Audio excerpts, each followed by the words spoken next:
জুলাই গণহত্যার সুষ্ঠু তদন্ত ও দ্রুত বিচার নিষ্পত্তি করার দাবিতে ১১ দলীয় ঐক্যের উদ্যোগে এক মানববন্ধন কর্মসূচি আন্তর্জাতিক অপরাধ ট্রাইব্যুনালের সামনে অনুষ্ঠিত হয়। ১১ দলীয় ঐক্য সমন্বয়ক ডক্টর AHM হামিদুর রহমান আজাদ সহ ঐক্যের শীর্ষ নেতৃবৃন্দের মধ্যে শহীদ জাবেরের মা, সংসদ সদস্য রোকেয়া বেগম, ব্যারিস্টার ফুয়াদ ও জুলাই শহীদ পরিবারের সদস্য এবং আহত জুলাই যোদ্ধারা উপস্থিত ছিলেন। পরে চিফ প্রসিকিউটর মোহাম্মদ আমিনুল ইসলামের কাছে স্মারকলিপি প্রদান করেন ঐক্যের নেতৃবৃন্দ। এ সময় চিফ প্রসিকিউটর ট্রাইব্যুনালের কার্যক্রমের সার্বিক অগ্রগতি তুলে ধরে বলেন, ১ বছরের মধ্যে জুলাই হত্যাকাণ্ডের সকল মামলার তদন্ত ও বিচার প্রক্রিয়া শেষ হবে। তিনি বলেন, ইতোমধ্যে জুলাই হত্যাকাণ্ডের মামলায় ৬টি রায় ঘোষণা করেছেন ট্রাইব্যুনাল। চিফ প্রসিকিউটর বলেন, জুলাই হত্যাকাণ্ডে দল হিসেবে আওয়ামী লীগের তদন্ত চলছে।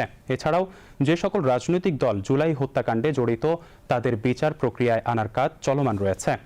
১১ দলীয় ঐক্যের সমন্বয়ক ডক্টর AHM হামিদুর রহমান আজাদ ট্রাইব্যুনালের কাজে সন্তুষ্টি প্রকাশ করে বলেন, জুলাই হত্যাকাণ্ডের সকল মামলার দ্রুত ও ন্যায় বিচার চান তারা।